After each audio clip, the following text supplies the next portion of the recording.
Muy buenos días a todas y a todos los que nos siguen de manera virtual en este programa América Vota, los retos del gobierno de Gabriel Boric, que realizamos hoy en Casa de América, este 10 de marzo, un día antes de la toma de posesión de Gabriel Boric como presidente de la República de Chile. Un saludo muy cordial a nuestros ponentes que participan desde Chile y desde Galicia, a Heraldo Muñoz, el exministro de Relaciones Exteriores de Chile, a Javiera Parada, gestora cultural, a Leónidas Montes, director del Centro de Estudios Públicos, y a María de los Ángeles Fernández, presidenta de la Fundación Hay Mujeres. A nuestro moderador, Vicente Palacio, director de Política Internacional de la Fundación Alternativas. Vicente, muchas gracias por acompañarnos y por esta moderación. Bienvenidas, bienvenidos a un nuevo ciclo de América Vota centrado en Chile, país al que ya le prestamos atención especial con ocasión de las elecciones presidenciales, la primera y la segunda vuelta, y que hoy, el día antes de la toma de posesión del gobierno de Gabriel Boric, volvemos a hacer eje centro de nuestro análisis.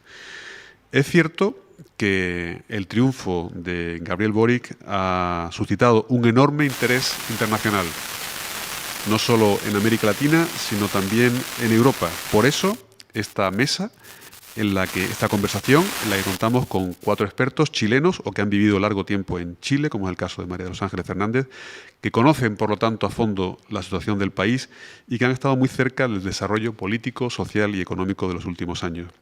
Creemos que con ellos vamos a tener una perspectiva plural y rigurosa que nos va a servir para analizar este punto de partida del gobierno de Gabriel Boric, que, como decía antes, tantas expectativas ha generado. Y ello porque supone la llegada al poder de una nueva generación de políticos, no solo por edad, sino esa novedad, sino por no provenir de los partidos tradicionales, del centro izquierda y del centro derecha, que gobernaron Chile desde el regreso a la democracia, que tienen renovadas propuestas y también unas renovadas formas de hacer política. Valga como ejemplo el nombramiento de un gabinete compuesto en su mayoría por mujeres y con esa pluralidad generacional e ideológica. Pero también el gobierno de Gabriel Boric enfrenta una cantidad notable de retos en su desempeño más inmediato, más cercano. El primero, sin duda, la salida de la crisis económica y social del COVID, algo que nos afecta a todos los países del mundo, en América Latina y en Europa. Y en Chile también, sin duda, como nos recordaban hace poco unos expertos chilenos aquí en esta Casa de América, el resultado del proceso constitucional en marcha. Ese proceso constitucional con el que se da una salida institucional al llamado estallido social de octubre del 2019. Por lo tanto, retos y desafíos que empiezan ya el mismo día de su toma de posesión, retos y desafíos que vamos a analizar con este panel de expertos. A ellos de nuevo mi agradecimiento, así como Vicente Palacio de Alternativa. Desde Casa de América vamos a seguir con esa mirada profunda e intensa al continente americano en este 2022. Muchísimas gracias a todos. Pues muy buenos días, muchas gracias, director Enrique Ojeda y a Casa de América. Y es un placer estar aquí hoy, efectivamente, con estas 4 figuras, con 4 personas muy interesantes, de perfiles muy variados. Yo creo que vamos a tener una conversación muy interesante, muy plural, que va a abarcar distintos enfoques y distintos puntos de vista. Y a mí me gustaría que nos centráramos, si os parece, amigos y amigas, en 3 bloques fundamentales o en 3 preguntas. Hay muchas planteadas de aquí a mañana cuando tome y después, cuando el presidente Gabriel Boric tome posesión con el nuevo Ejecutivo y se abra la hora de la verdad para Chile, porque ahora digamos que empezará, o así lo vemos desde España y desde Europa, pues empezará realmente lo bueno, ¿no? Como decimos aquí. 3 bloques que podrían ser, os propongo, uno, preguntar por precisamente el gobierno Boric, el Ejecutivo. ¿Cómo veis en este momento, con los antecedentes que hemos tenido en los últimos 3 años? Parece mentira ya que hayan pasado 3 años casi, desde el estallido social de octubre del 2019 hasta hoy, ese tiempo vertiginoso en el que nos encontramos, o así es como os vemos desde esta orilla, pues cómo se va a manejar este gobierno y qué virtualidad le veis, qué retos principales va a tener y cómo se va a manejar. La segunda pregunta sería, lo hemos hablado anteriormente y mucho, cómo reconducir o cómo, digamos, llevar a buen término la elaboración de la nueva Constitución que está teniendo lugar ahora en su fase ya muy avanzada y casi final, de aquí al 4 de julio, de la nueva Constitución chilena, en la nueva Asamblea Constituyente, que tiene muchos retos también. Y finalmente, una pregunta por la política exterior. ¿dónde se va a reubicar Chile? ¿Qué expectativas hay de política exterior? ¿Qué nueva identidad regional y también como referente incluso para Europa y muy específicamente para la socialdemocracia europea y española? Bueno, todas son preguntas muy interesantes. Yo me gustaría empezar, si os parece, amigos, preguntándole a Ángeles Fernández Ramil. Bueno, Ángeles, tú has tratado mucho y te ha interesado siempre mucho el tema de la calidad democrática, de lo público. Todo esto que ha ocurrido en los últimos 3 años en Chile obedece en parte a una crisis de lo que hemos llamado de la democracia representativa, pero también a una crisis de confianza en las instituciones y en la democracia. Recientes, digamos, encuestas como el Latinobarómetro o más recientemente la del Economist, pues indicaba o mostraba precisamente esas dificultades que está teniendo, por supuesto, Chile, pero casi todas las democracias del planeta. Así que yo te preguntaría, Ángeles, ¿cómo ves, cómo encara Boric en este momento, a partir de mañana, la restauración de la confianza en las instituciones y en general en lo público? Con relación a la pregunta que has planteado, Vicente, pues yo viendo a Chile a la distancia reflexionaba acerca de esta pregunta de la confianza. Creo que los últimos años en Chile previos al estallido no debe haber quizá habido país donde más preocupación haya habido sobre el tema de esta confianza. Yo diría la búsqueda de la procelosa confianza. Antes de venir yo a vivir a España en el año 2017, proliferaban muchísimo las conversaciones, los debates, las columnas, los estudios, que bueno, nos iban mostrando lo contrario, que se iba diluyendo la confianza en las instituciones políticas y que además Chile no solamente el nivel de confianza hacia las instituciones, sino que también el nivel de confianza interpersonal era muy bajo, era muy bajo. Dicho lo anterior, efectivamente todos sabemos que la democracia, si de algo se alimenta, es de la confianza, porque es la base de la legitimidad, ¿no?, que se le otorga a un régimen de esta naturaleza y por tanto en lo que viene para Chile, en lo que a mí ya no me cabe ninguna duda que es un nuevo ciclo, que también ha sido algo muy anhelado en los últimos años en Chile. Yo recuerdo que cuando asumió el segundo mandato de la presidenta Bachelet, todo el mundo decía, por fin un nuevo ciclo, pero parece que aquello no fue un nuevo ciclo y que el nuevo ciclo evidentemente o de manera más radical comienza ahora, ¿no? Sobre todo porque está el parteaguas de la escritura de una nueva constitución y en definitiva también el ascenso de toda una nueva nomenclatura al poder, ¿no?, con un recambio generacional tan fuerte. Yo lo que sí estoy preocupada por la calidad de la democracia, porque el proceso constituyente nos está dando algunas claves preocupantes acerca de cómo se está desarrollando la escritura de la nueva Constitución. Si hay un test de democracia, que ese es un pequeño laboratorio, pero además porque ojalá que lo que salga de allí nos permita tener mayores grados de democracia y no menores grados de democracia, lo cual no está para nada garantizado. Y en tercer lugar, aquí en esta preocupación que planteas tú, Vicente, se atraviesa otra cosa, que son, por ejemplo, datos de los estudios que han salido últimamente con relación a la calidad de la democracia. Tenemos por lo menos en el último año 4 estudios. Tenemos el de Idea Internacional, tenemos el de The Economist, que tú nombraste, tenemos el de la Fundación Bertelsmann, que es menos conocido, pero que también juega un papel, y acabamos de conocer el estudio que fue publicado el día 2 de marzo pasado, el de Variedades de Democracia, VIDEM. Pero me voy a centrar en el del The Economist, ¿no?, que dice que Chile ha pasado de ser una democracia plena a una democracia defectuosa, y en ese estudio se plantean algunos de los factores que explicarían esta caída que hemos tenido cuando Chile siempre aparecía con todos los problemas que experimentaba el país dentro de las 3 democracias con mejor calidad del continente, junto con Uruguay y Costa Rica, y Chile se ha pegado a este descenso, y voy a dejar colocada el paralelismo que también se ha pegado a España, justamente en ese mismo estudio.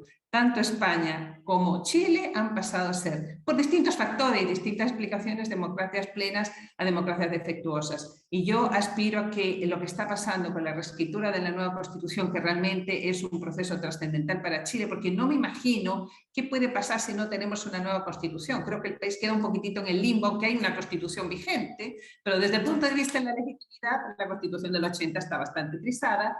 Esta Constitución tiene que garantizarnos más democracia y no menos democracia. Y las señales que tenemos no apuntan en ese sentido. Quiero dejarlo ahí por ahora. Gracias, Ángeles.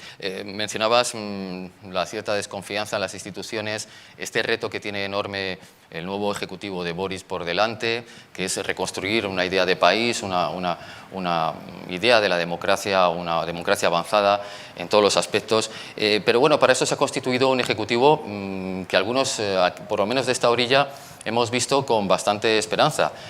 Nos parece así en principio un ejecutivo bastante solvente, muy equilibrado, muy potente. Hay 14 ministras de los 24 miembros del Ejecutivo, lo cual también supone un avance importante, no solo porque supera incluso la paridad de género, sino porque las ministras que están ahí tienen perfiles muy interesantes. Ahí están, desde luego, la propia Antonia Urrejola, ¿verdad? La canciller nueva, Izquia, la propia Izquia Siches en Interior, el propio Ministerio de la Mujer llevado por Antonio Orellana y, por supuesto, ahí está el ministro de Hacienda, Mario Marcel, alguien con una gran experiencia.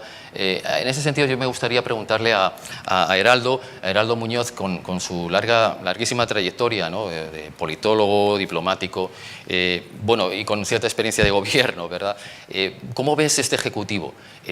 ¿Cómo crees que va a plantear, resolver los retos que tiene en este momento Chile, que tienen mucho que ver, creo, con la agenda social, ¿verdad? Con las pensiones, con la educación, con el trabajo, con la calidad del empleo, pero que tiene otras agendas nuevas que tienen que ver con la tecnología, con la digitalización, con el feminismo, con el medio ambiente.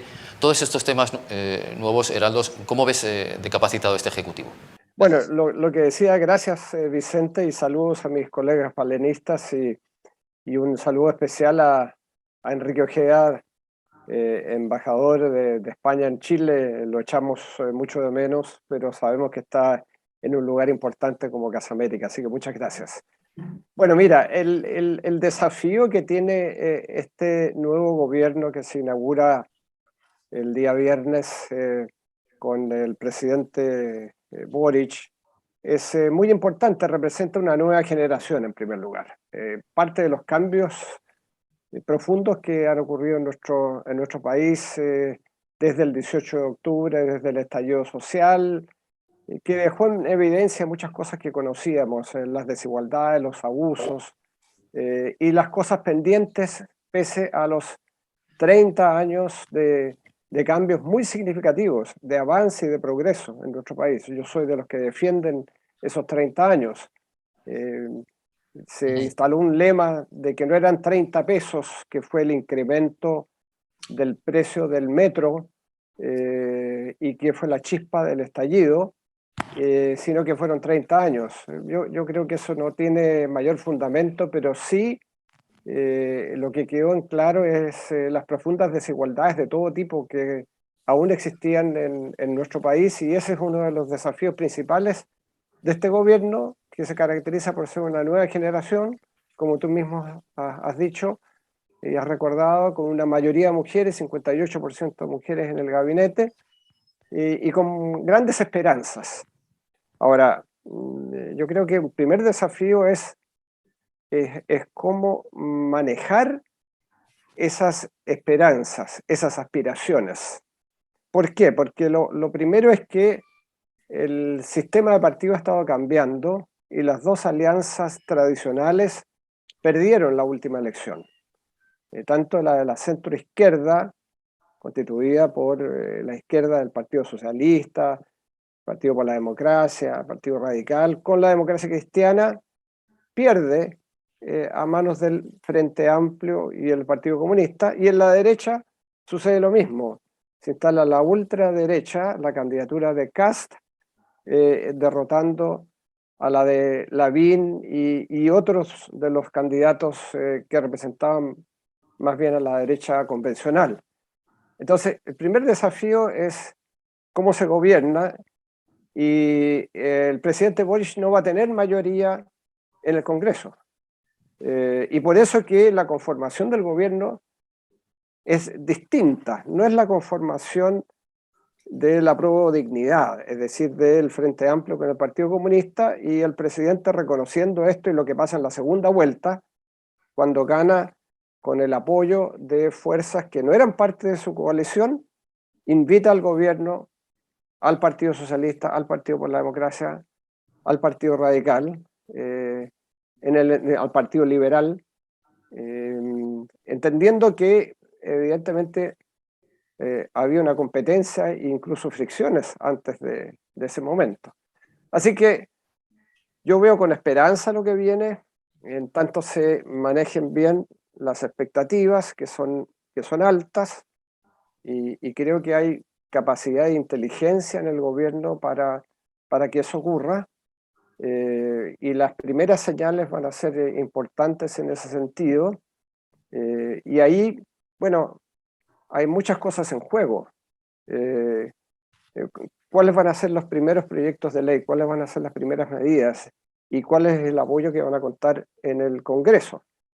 Ahora tenemos esta gran interrogante que María de los Ángeles lo ha puesto, que es la elaboración de la Constitución, porque no sabemos cuánto va a cambiar la configuración del Estado. No sabemos si es que en el medio de este proceso de gobierno el Congreso va a cambiar y habrá nuevas elecciones para reflejar el hecho que habrá un Congreso plurinacional, regionalista, y que habrá una Cámara alta, el Senado, que sería una suerte de Cámara territorial. Y no sabemos bien todavía las condiciones, pero son condiciones un poco más parecidas al Senado de lo que había antes, pero ya hablaremos del tema constitucional. A lo que me quiero referir es que el gobierno va a tener dificultades en la implementación de su programa.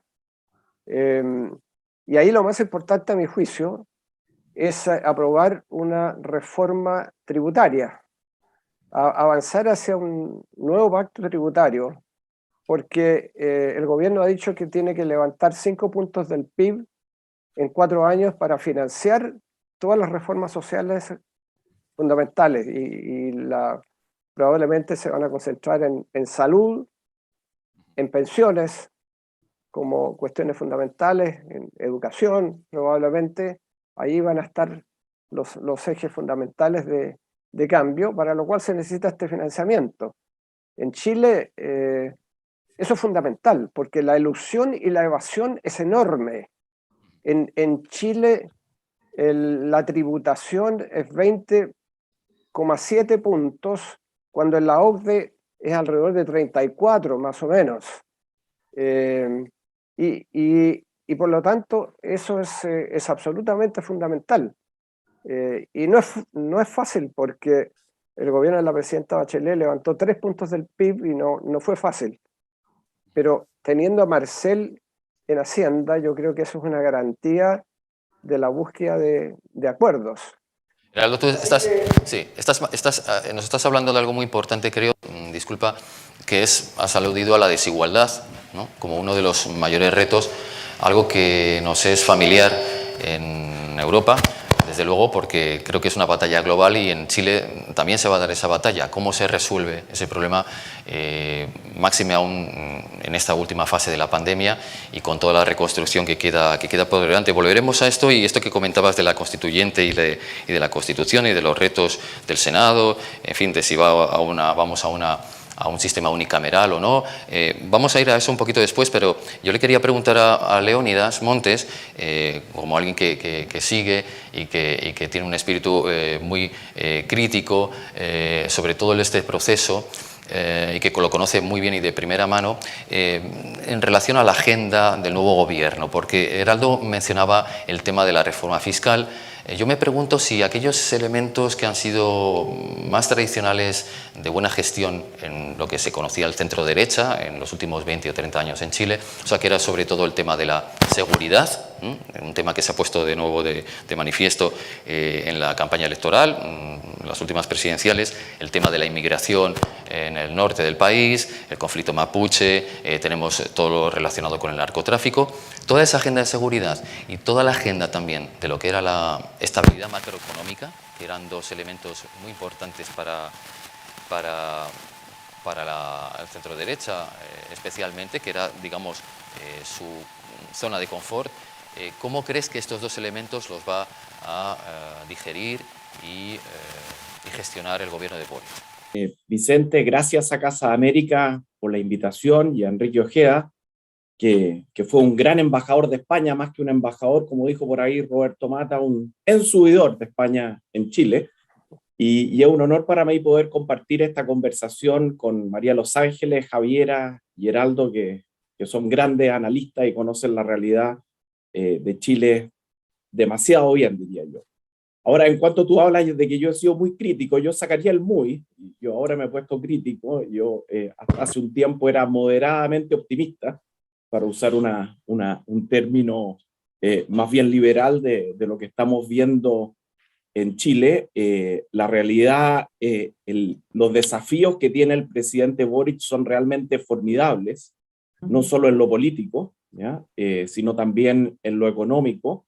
Y por sobre todo creo yo que un tema que vamos a discutir más adelante y sobre lo cual ya María Los Ángeles ha dado algunas señales, por lo que estamos viendo en el proceso constitucional, donde a mi juicio hay señales preocupantes e inquietantes que no fortalecerán la democracia representativa, sino que por el contrario yo creo que la van a desfavorecer, y se están dando señales que de alguna manera hacen prever que este cambio puede ser realmente complejo. Los gobiernos pasan, las constituciones quedan. Yo creo que por eso el trabajo que está haciendo la convención es importantísimo.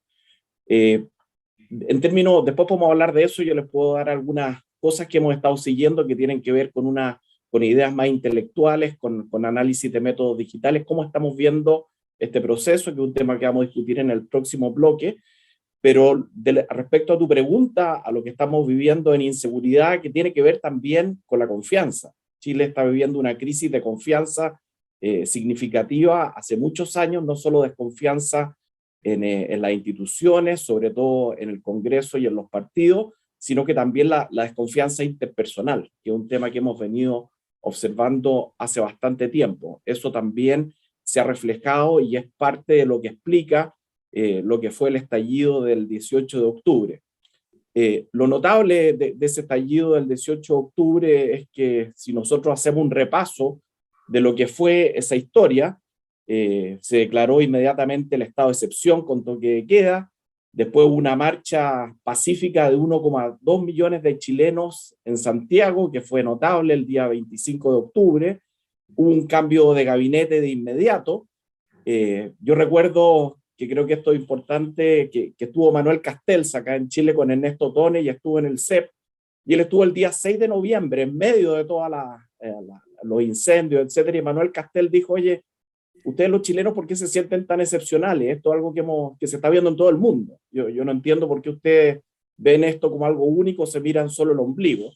Pero lo notable es que después de un discurso en cadena nacional del presidente Piñera el día 12 de noviembre, donde no dijo nada aparentemente, pero lo dijo todo, él lo que hizo es dejarle la pelota, por así decirlo, al Congreso y a los partidos políticos, y el 15 de noviembre, y estoy haciendo un poco de historia, se firmó este acuerdo por la paz y una nueva constitución que institucionalizó toda esta crisis. Y yo creo que todos teníamos una tremenda esperanza en este proceso, y eso fue el inicio, ¿no es cierto?, que podemos hablar de cómo sucedió todo esto del proceso constitucional. Ahora, el tema de la seguridad yo lo pondría en términos más generales en una crisis también del Estado de Derecho, Vicente. Yo creo que lo que estamos viendo que está sucediendo en la Araucanía, que dice relación también con las señales que se están dando en la convención, van en esa dirección.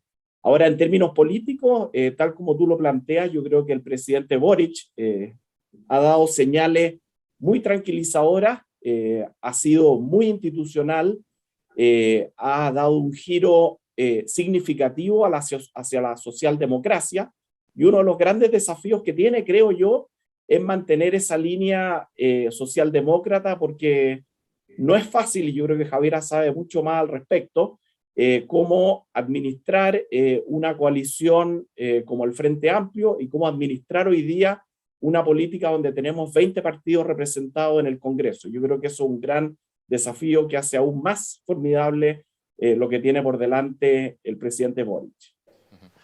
Sí, Leonidas, tú te has referido a esta complejidad del gobierno y a este posible, digamos, estabilización en el espacio de lo que entendemos en Europa, socialdemocracia, ¿no? en el sentido fuerte del término, pero al fin y al cabo socialdemocracia, que es un poco el modelo al que se quiere avanzar.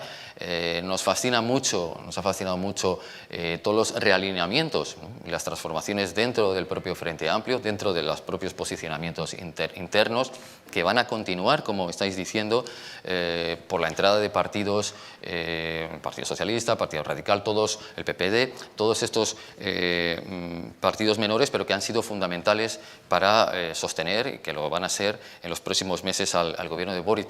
Y en ese sentido, efectivamente, a Javiera Parada yo le quería preguntar, volviendo a la agenda, toda esa otra parte que, bueno, es relativamente nueva, pero que ha implosionado de una manera fuerte en la nueva agenda chilena, que es no solamente el feminismo, ¿no? Que es bueno, una seña, entiendo que es una seña de identidad, ¿no? Se ha llamado el gobierno, el propio Boric lo ha llamado el gobierno feminista, ¿no? Que es algo que tiene mucha carga, dicho, en América Latina. Que aquí la tienen en España, en Europa, pero ahí yo creo que en este momento quizás más todavía, ¿no? La agenda medioambiental, ¿no? Lo que se ha llamado el turquesa, en fin, la cultura, la digitalización, todo esto, ¿qué esperas de este nuevo gobierno, Javiera? Saludar a todos, a los que nos están viendo, a Casa América, a Enrique Ojeda, gran amigo de Chile, y a mis copanelistas, grandes amigos también. Bueno, yo creo que, como se ha dicho anteriormente, efectivamente Chile hoy día está en un cambio de ciclo, está comenzando un nuevo ciclo político, un nuevo ciclo de desarrollo, un nuevo ciclo cultural. Pareciera que por fin está terminando una larga transición con sus luces y sus sombras. Y este nuevo ciclo, yo creo que es importante saber que no todo va a ir en el proceso constituyente, no todo va a ser responsabilidad del gobierno, sino que al lado del proceso constituyente, en el cual vamos a analizarlo en el próximo bloque, y al lado de esta renovación de las élites que está ocurriendo en todos lados, o sea, en el Congreso, en la Convención, en los municipios, hay toda una generación nueva de alcaldes, y en los ministerios, la subsecretaría. Al lado de eso, Chile requiere hace harto rato ya, hace más o menos 10 o 15 años, una nueva estrategia de desarrollo. El modelo de desarrollo que fue muy exitoso en los primeros años, en la primera década de la recuperación democrática, y que hizo a Chile crecer y desarrollarse y darle bienestar significativamente a los chilenos en comparación a las décadas anteriores, profesionalizando a millones de jóvenes, se amplió la matrícula, se hicieron avances en infraestructura, pero esa estrategia de desarrollo ya dio casi todo lo que podía dar de sí, y claramente necesitamos un nuevo pacto para los próximos 30 años. Y en ese pacto tendrán que concurrir el mundo privado, los trabajadores, las comunidades que hoy día reclaman un lugar en la toma de decisiones, no solo al final del reparto de las ganancias, sino en los diseños, la academia, hoy día que estamos avanzando a la descentralización, los gobiernos regionales.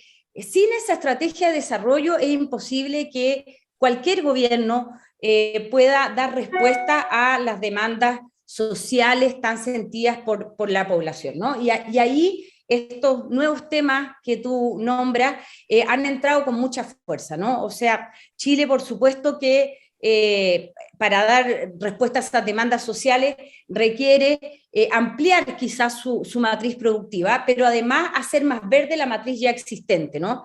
Hoy día en la Convención y en algunos otros lugares hay una discusión de si sectores tan importantes para Chile como la minería, que además producen dos minerales que son imprescindibles para la carbono neutralidad en el mundo, por lo tanto avanzar con la agenda verde mundial, hay sectores que piensan que hay que llenarla de restricciones, mientras habemos otros sectores que pensamos que hay que subirle los estándares medioambientales, subirle los estándares de diálogo con las comunidades, de quizás pensar en cierta autonomía tributaria, manteniendo, por supuesto, el orden fiscal y el control nacional, pero darle más atribuciones a las regiones. Pero esas discusiones son las que se empiezan a dar en la convención, pero yo creo que es importante saber que no pueden estar solo dentro de la convención. En España saben muy bien de pactos, cuando ustedes hicieron los pactos de la Moncloa, paralelamente a discutir la Constitución, hubo este acuerdo entre la patronal y los sindicatos. Bueno, hoy día hay que meter a más actores a esos pactos, pero por supuesto que esos pactos van a incluir estos nuevos temas, que son participación ciudadana, que son subir los estándares medioambientales, que son la paridad de género, que son la representación de la diversidad, que hoy día en Chile por fin se ha visibilizado a los pueblos originarios, pero también hay muchas otras diversidades. Están todas las migraciones que han llegado a Chile en las últimas décadas, que han aportado a ser un país más rico, con más colores, con más sabores, con la ampliación del lenguaje. Las regiones en Chile son muy distintas, están las diversidades sexuales. Entonces, ¿cómo esa nueva estrategia de desarrollo se hace cargo de esto y al mismo tiempo que logramos salir de este camino constitucional, constituyente que nos hemos metido finalmente de buena manera, con más democracia y no con menos, con más libertades y no con menos, con más derechos que se puedan cumplir y no con menos?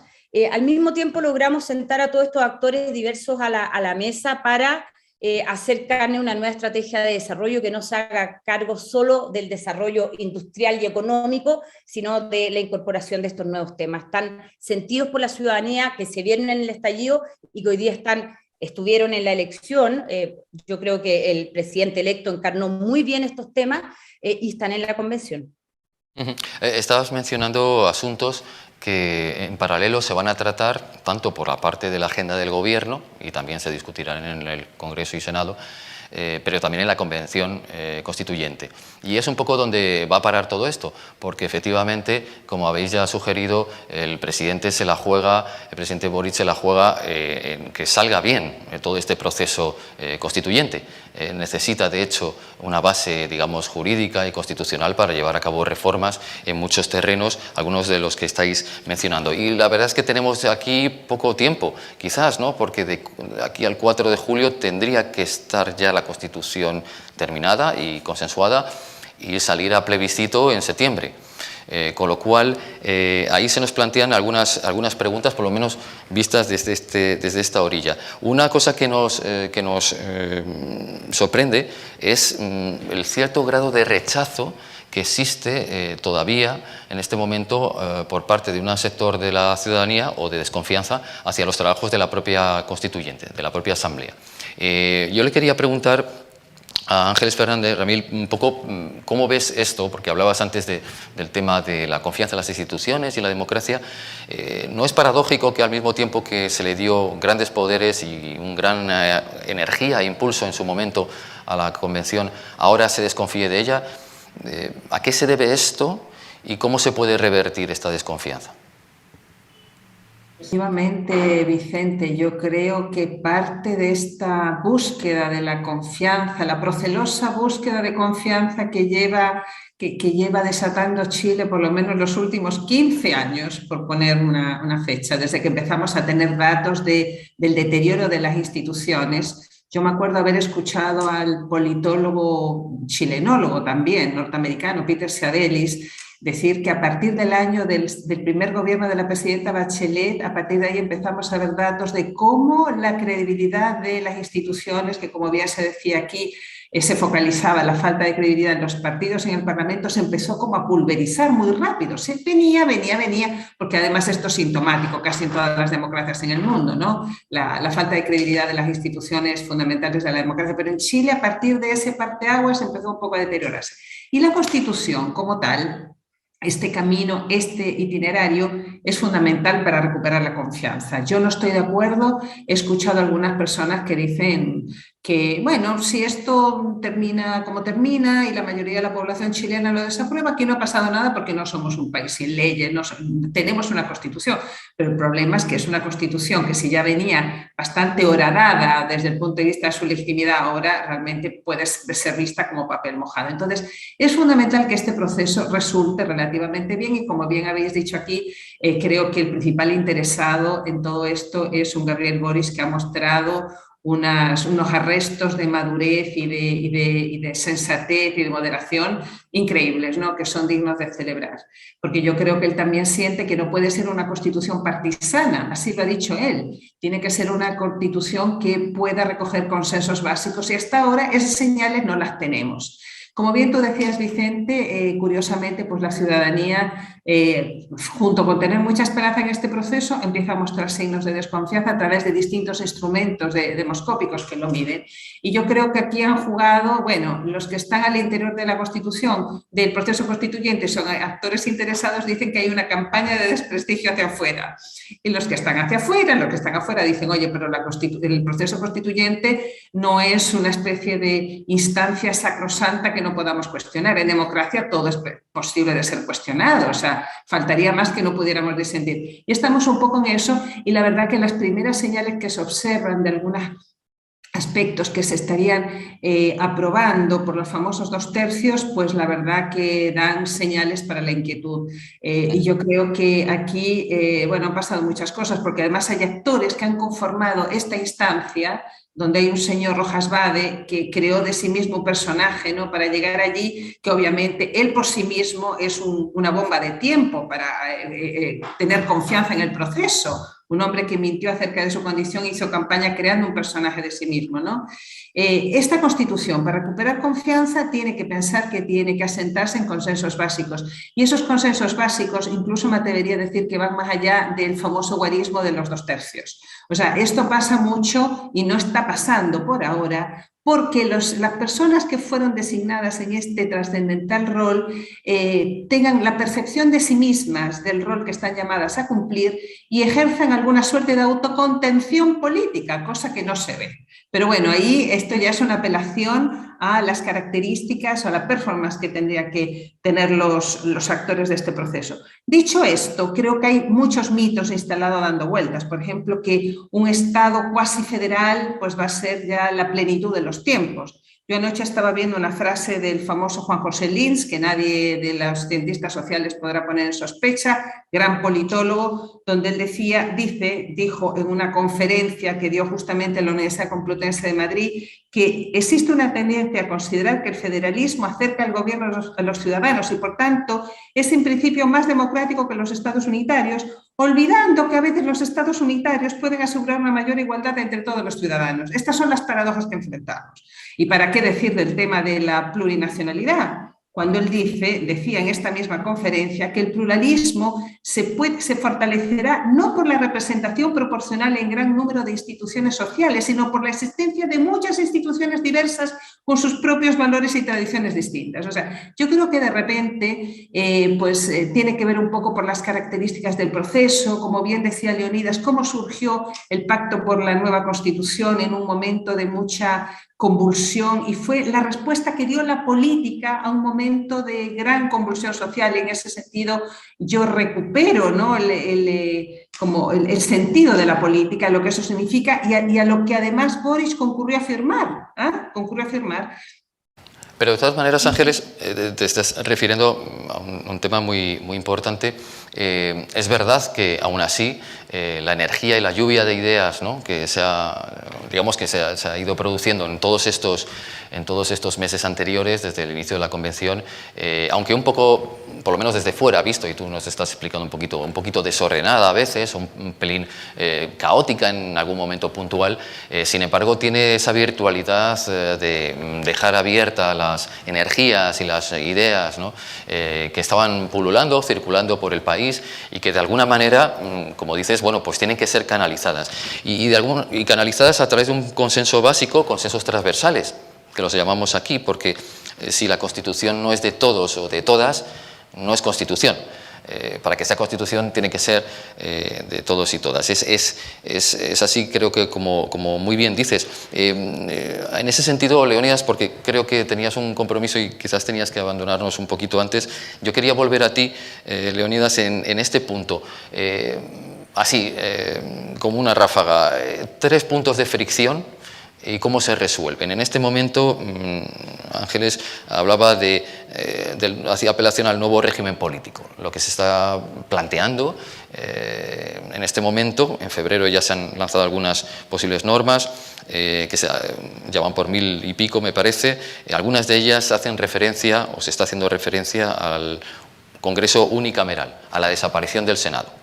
Esto tiene que ver también con el poder territorial y esa federalización o esa descentralización. Entonces, por tanto, Congreso unicameral, descentralización y el tema de los derechos de los pueblos indígenas. Esos 3 puntos, ¿cómo se resuelven? ¿Cómo se puede avanzar en consensos transversales básicos que alcancen al centro derecha, que yo creo que es muy importante? En Europa nos está pasando, en España también. Ahí hay un espacio que tiene dificultades, al mismo tiempo que, por supuesto, que el espacio de las izquierdas, pero ahí también hay una dificultad en trazar consensos con fuerzas del otro lado. ¿Cómo lo plantearías eso? ¿Cómo se resuelve? Uy, ¿cómo se resuelve? Es difícil, Vicente. Mira, déjame retomar algo de María Los Ángeles, que yo creo que es muy importante recordarlo. Yo creo que Boric es presidente precisamente porque él firmó contra muchas personas que se oponían en ese minuto, firmó el acuerdo por la paz y una nueva constitución. Yo creo que la presidencia de Boric se la debe haber tenido la valentía, el coraje en ese momento de haber firmado esa salida institucional en que sectores del Frente Amplio, incluso, por cierto, del Partido Comunista, no quisieron firmarlo. Entonces yo creo que eso es un antecedente que hay que mantener, porque el éxito del proceso constitucional, no solo en la salida, en que el plebiscito se apruebe, sino que en el contenido de una buena constitución, yo creo está unido, yo diría pegado, a lo que va a ser el gobierno de Gabriel Boric. Va a ser su gran legado. En el ethos o en el zeitgeist de esta nueva generación política, ellos son los que están haciendo la transición. Esto es lo que de alguna manera refleja la verdadera transición. ¿Te fijas? Ellos nunca han creído que la transición la hizo la Concertación o la nueva mayoría, sino que ellos son los llamados a la verdadera transición. Y la Constitución es precisamente eso.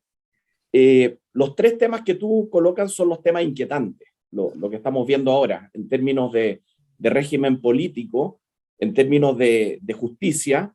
Yo creo que se están dando señales preocupantes.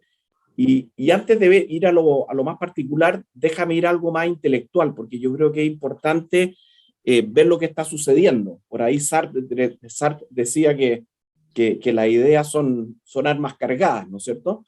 Y yo creo que las ideas que están subyacentes en todo este proceso son importantes. Primero, algo de contexto.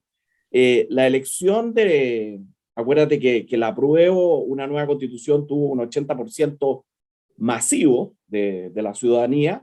Yo creo que la derecha cometió y venía cometiendo un gravísimo error con todo este tema de la constitución. Eso ya lo sabemos. Instituciones como Chile 21, etcétera, etcétera, vienen anunciando hace mucho tiempo que se requería una nueva constitución, pese a todos los cambios y a las reformas que le hizo el presidente Lagos, que fueron fundamentales y significativas. Hay algo muy simbólico que nunca quedó zanjado. Después hay un tema con la elección de los constituyentes que se realizó en mayo del 21, con paridad, como bien sabemos, con escaños reservados y con listas de independientes. Y yo creo que eso es muy importante tenerlo en cuenta. ¿Por qué? Porque esos escaños reservados y esas listas de independientes, ¿no es cierto?, actúan un poco al margen, y yo diría que en oposición a los partidos políticos. La influencia de los partidos políticos hoy en la convención es baja, ¿ya? Y yo creo que hay que tomar conciencia de eso. Ahora, ¿qué es lo subyacente en el plano intelectual a lo que nosotros hemos estado observando, yo te diría, desde el año pasado? Lo subyacente es una crítica a las élites como algo amplio que tiene que ver con los partidos políticos, que tiene que ver con los poderes económicos, que tiene que ver con los tecnócratas, que tiene que ver con los académicos, con todo lo que representa a la élite en general. Y eso de alguna manera se ha notado en el trabajo de la Convención Constitucional. La Convención, nadie podría acusar a la Convención de no trabajar. Yo creo que los constituyentes han trabajado como nadie. Tuvieron 3 meses trabajando en un reglamento que realmente fue muy bueno. Salió un reglamento muy acabado, diría yo. Se crearon 7 comisiones y ahora estamos realmente, para poner un poco de contexto, en el proceso de la presentación de propuestas desde las comisiones al Pleno. Y ya han salido algunos artículos aprobados por el Pleno y otros que no han sido aprobados por los 2/3 que han vuelto a las comisiones. Y estamos en todo este proceso de votaciones que vamos a tener hasta el 20 de abril, donde va a ser una interacción de propuestas entre la comisión y el Pleno. Déjame ir un poco al tema intelectual. Yo creo que lo que se ha producido es una inflación de los escaños reservados, una inflación de lo que nosotros entendemos por el indigenismo, en términos no solo de representación, sino que de influencia dentro de los convencionales. A mí lo que me preocupa, y esto lo comenzamos a ver nosotros el año pasado, ya en noviembre, cuando analizamos las primeras 882 votaciones que se dieron, es que se formó un bloque. Nosotros lo que hacemos es, usando métodos digitales o inteligencia artificial, si quiere llamarlo así, analizar las votaciones con programas Nominate, con algoritmos matemáticos que no detectan ni a la persona ni el sector que viene, pero vimos que había un grupo de 58 convencionales que votaban prácticamente como un bloque y que estaban muy a la izquierda. O sea, si el -1 a la izquierda, el 0 en este algoritmo Nominate, el centro, y el +1 a la extrema derecha, entre -0,75 y 1 hay un bloque que votaba siempre igual. Y empezamos a tratar de entender qué es lo que era este fenómeno, y nosotros le llamamos los decoloniales. Y hay toda una tradición del decolonialismo latinoamericano que ha permeado de manera muy profunda a la convención, ¿ya? Y bueno, esto sucedió, por cierto, en Bolivia. Es toda una corriente intelectual donde hay representantes como Boaventura de Sousa Santos, que estuvo presente acá en la convención, y que tienen ideas bastante muy desarrolladas, yo diría, desde el punto de vista intelectual, que se opone al marxismo, porque ellos no son universalistas, sino que son particularistas, y en el fondo este decolonialismo lo que pretende es volver a la premodernidad, ¿ya? Y yo creo que eso ha calado muy hondo en los convencionales, y eso es lo que está gatillando todo este pluralismo jurídico que es muy complejo, porque una cuestión son las concesiones retóricas. Uno puede dejar de hablar de el poder de la justicia y hablar de sistemas de justicia, ¿te fijas? Pero ya cuando no todos somos iguales ante la ley, ahí se genera un problema.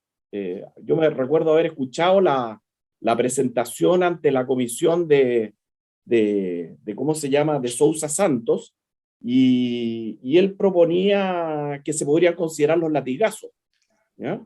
Y que en vez de abogados, sectores de la ciudadanía, pueblos originarios, podían acompañarse por jefes de su aldea o por su familia. ¿Te fijas? Entonces todo esto está dando paso a una retórica, y como el lenguaje es el que moldea nuestro mundo, nosotros hemos ido pasando en el lenguaje de los convencionales, ya no hablamos de pueblos indígenas, sino que de pueblos originarios, los que estaban antes, ¿no es cierto?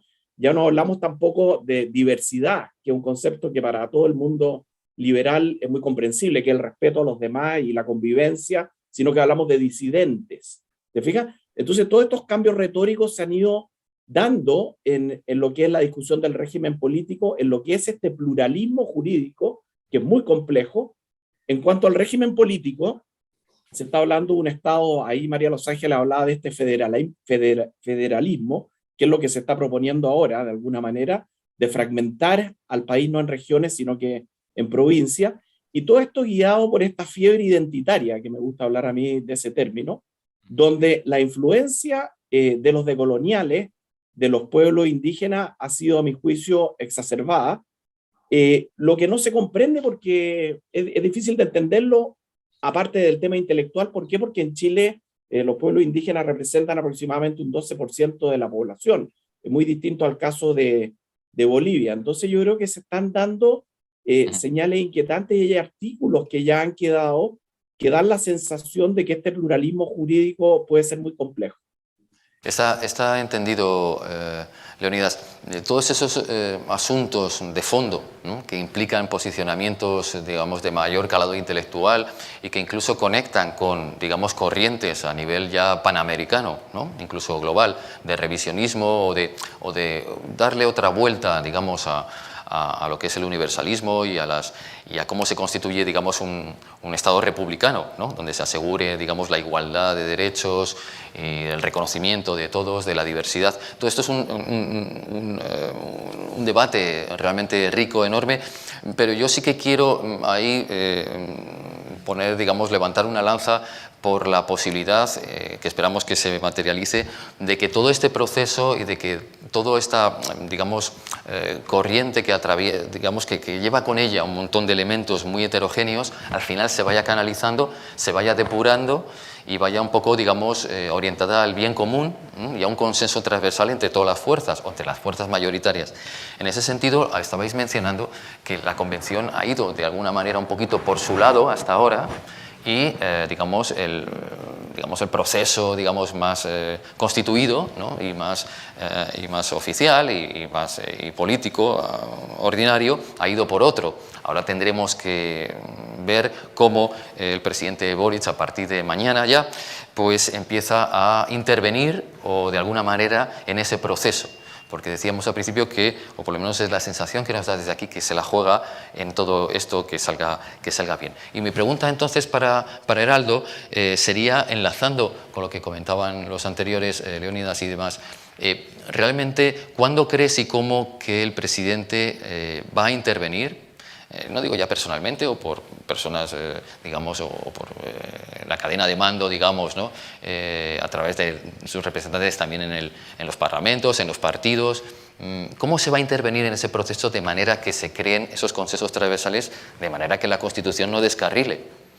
Esa es una pregunta que tiene una vertiente, y si quieres, Heraldo, engancho con la otra para que ya te metas en nuestro tercero pincelada que queríamos dar esta mañana, que es el tema de la política exterior.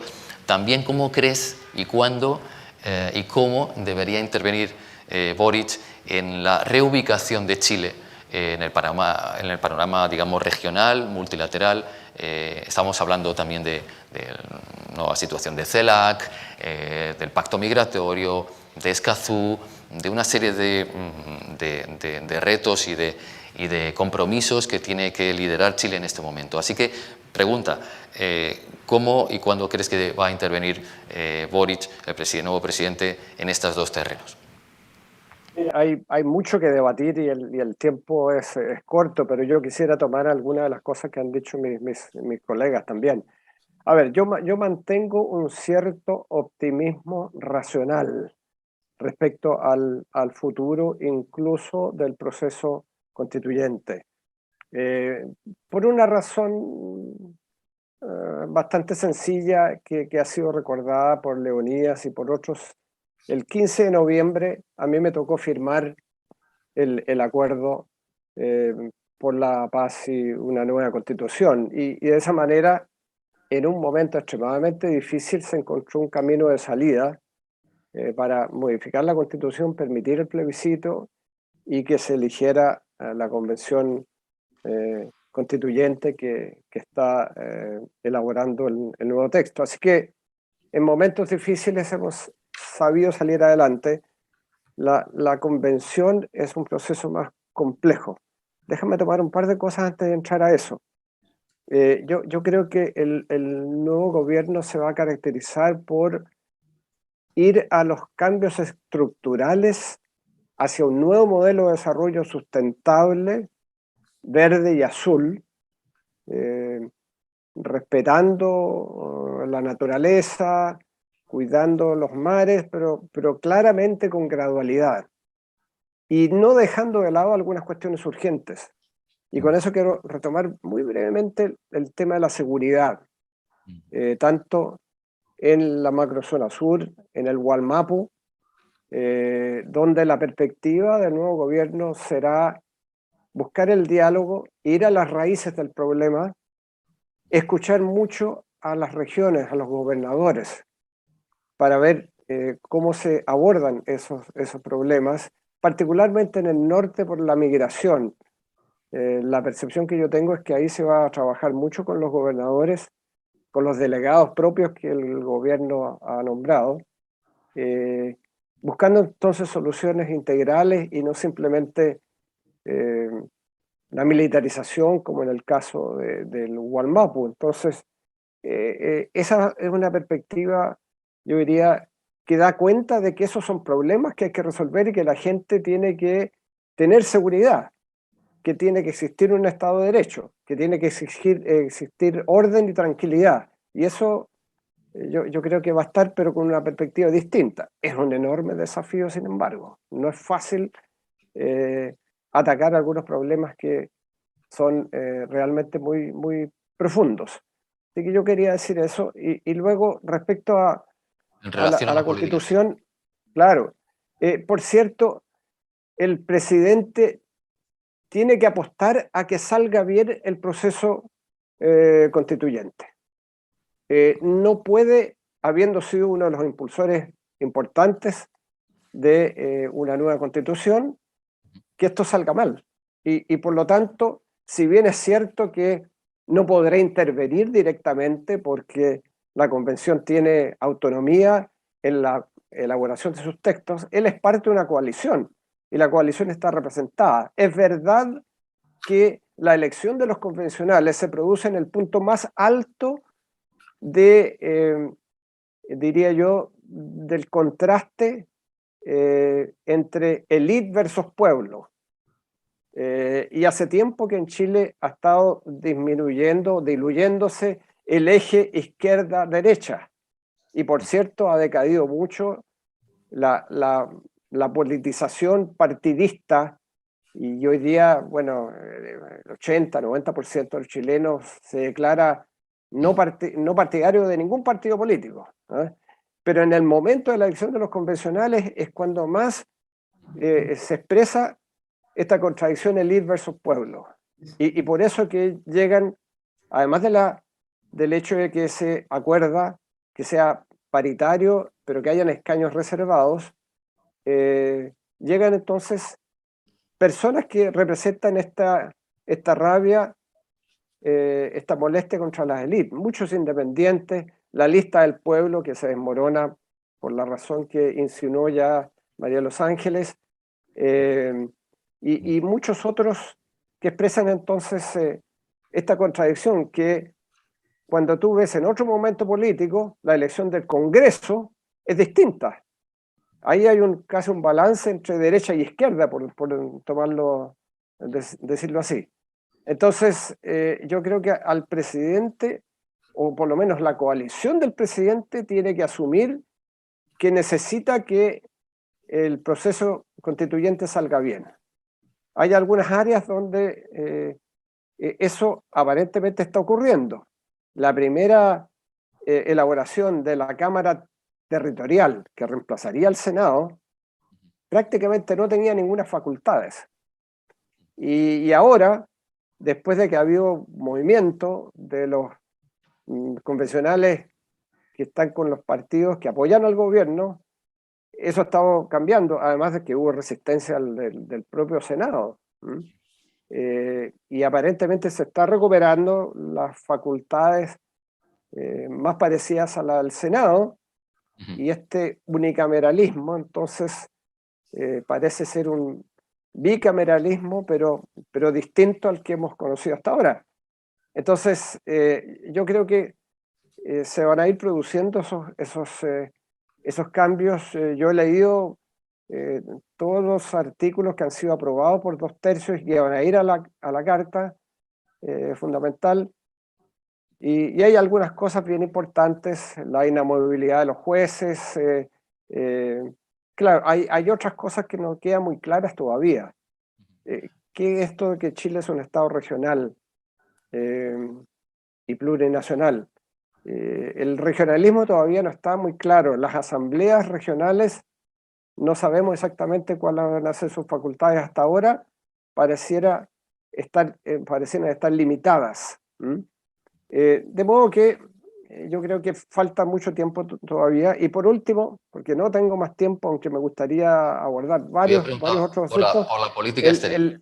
La política exterior, la percepción que yo tengo es que el presidente Boric, para ponerlo gráficamente, va a estar más inclinado al progresismo de Canadá y Nueva Zelanda que al progresismo o al socialismo del siglo XXI.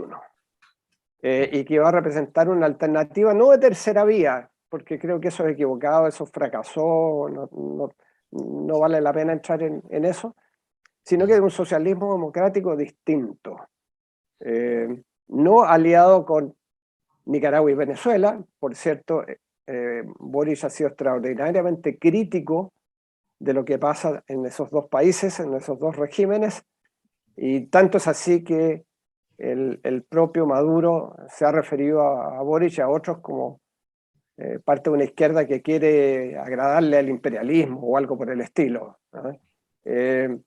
Yo creo que va a estar mucho más cerca de un Pepe Mujica y de, como digo, Nueva Zelanda y Canadá, y por lo tanto representa una alternativa de izquierda democrática, ¿no? Que busca impulsar un estado de bienestar, y en ese sentido creo que habrá mucha sintonía con España.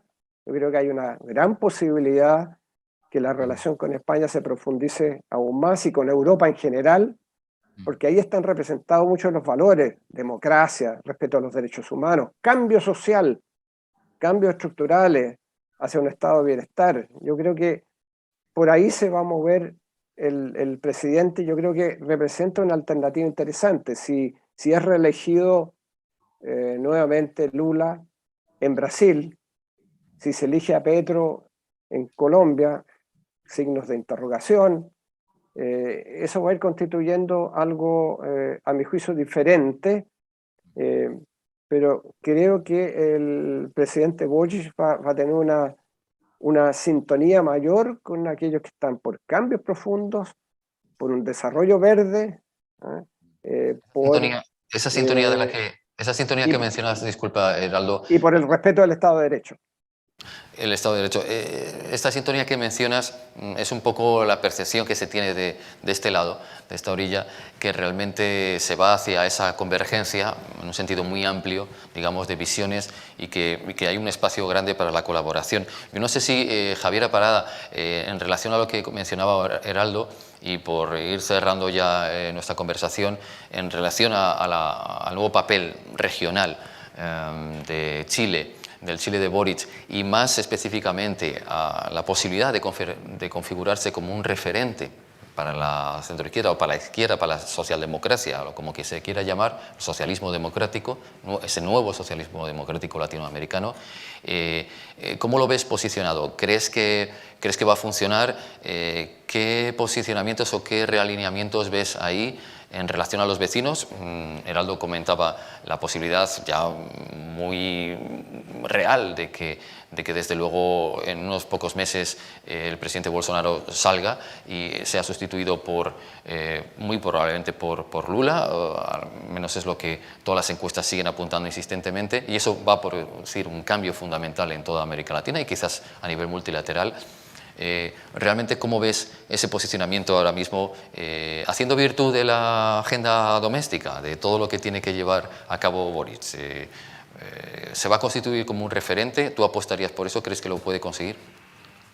Yo creo que efectivamente está, no sé si todo el mundo, pero muchos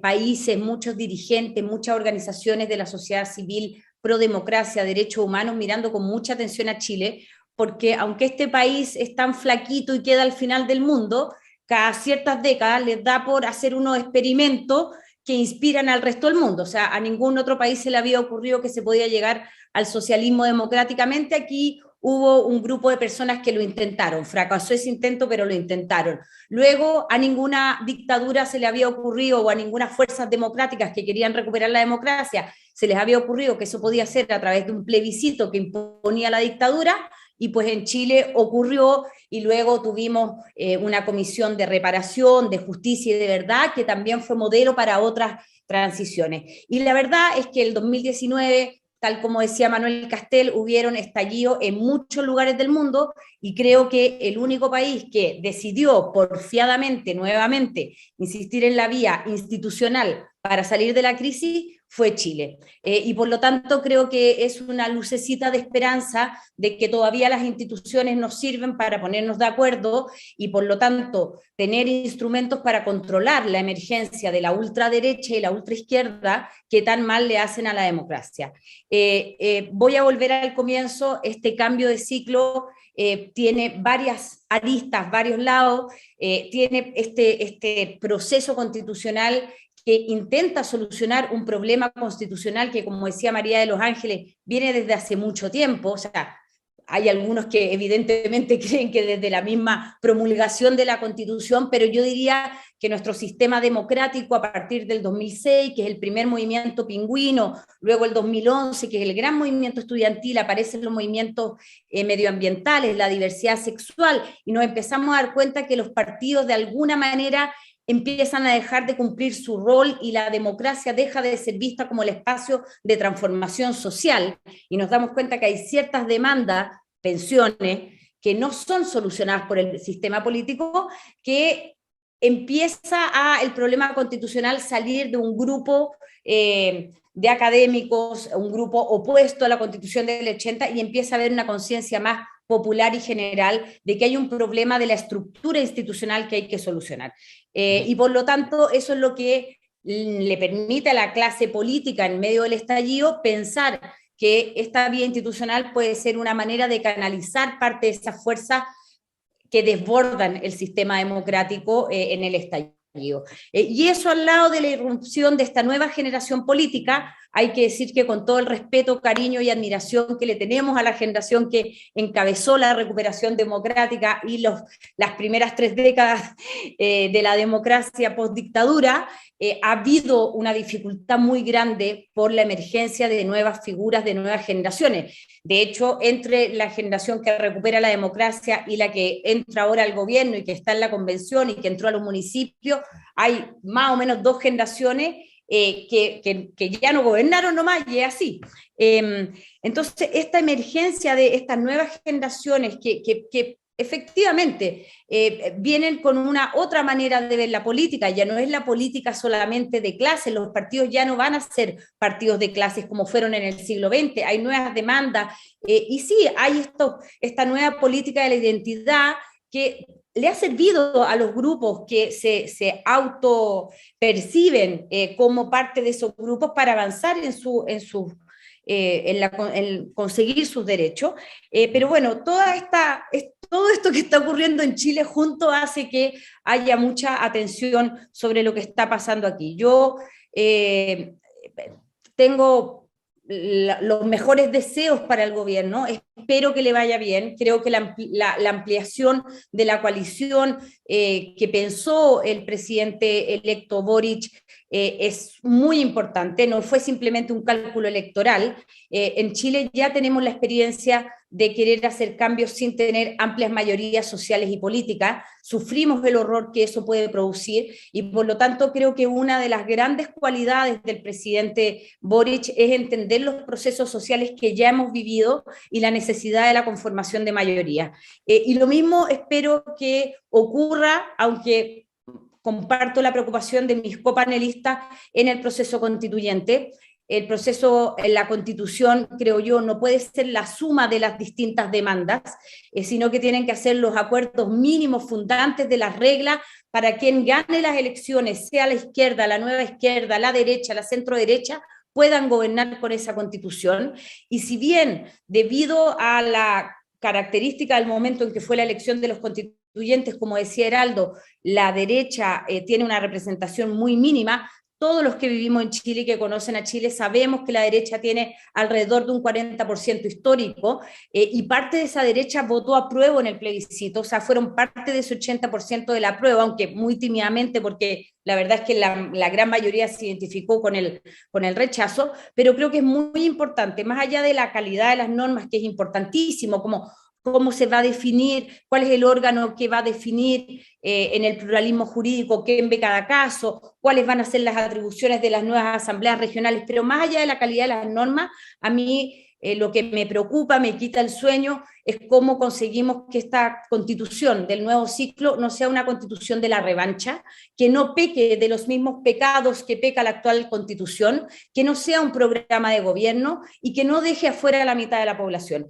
Y creo y espero que las y los convencionales entiendan la responsabilidad que tienen no solo de representar a sus territorios, a sus electores, sino que tienen una responsabilidad histórica, que están escribiendo la primera constitución paritaria, con representación de pueblos indígenas, en crisis medioambiental y que el mundo nos está mirando, no solo Chile. Así que yo de verdad espero, no es una partida ganada, que nos vaya a ir bien, pero espero que todos, desde los distintos lugares que estemos, el mundo privado, la sociedad civil, los partidos políticos, los centros de estudio, la academia, la política en general también, podamos contribuir, porque lo que nos jugamos es mucho y, como tú decías, no es solo importante para Chile, sino que el mundo nos está mirando y quizás nuevamente podemos darle un nuevo ejemplo de democracia 2.0 del siglo XXI, verde, azul, que ofrezca mejor vida para todas y todos.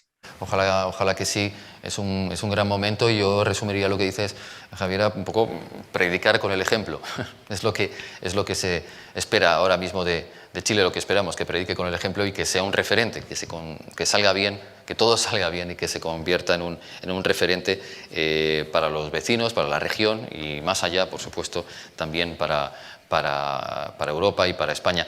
Ahí terminaría la ronda de preguntas volviendo a Ángeles para que cierre y insistiéndola en este último punto, el punto de, bueno, ¿cómo crees que este nuevo gobierno y este nuevo Chile, con todas estas cosas que ha comentado Javiera, a partir de todas las agendas tan interesantes que tiene que implementar, ¿cómo crees que puede enganchar en este momento con el progresismo en un sentido muy amplio, con todas las corrientes progresistas en España y en Europa? ¿Cómo crees que se podría hacer eso? Te estoy preguntando por tú que estás a caballo entre ambas orillas, enganchar con el progresismo europeo, así muy dicho en general, y convertirse también en un referente y en un ancla al final para poder operar en el continente latinoamericano. Que con el nombramiento del gabinete, del primer gabinete del presidente Boris, sin ser un dato que colma toda la explicación, da señales, ¿verdad?, como lo han dicho ya mis colegas, de por dónde pueden ir las cosas, porque es un gabinete que muestra, digamos, un equilibrio entre continuidad y cambio, voluntad de respeto del saber técnico, cuando durante el estallido social tanto se criticó la tecnocracia, por ejemplo. Son nuevas generaciones, sí, pero muy formados, todos han estudiado posgrados en el exterior.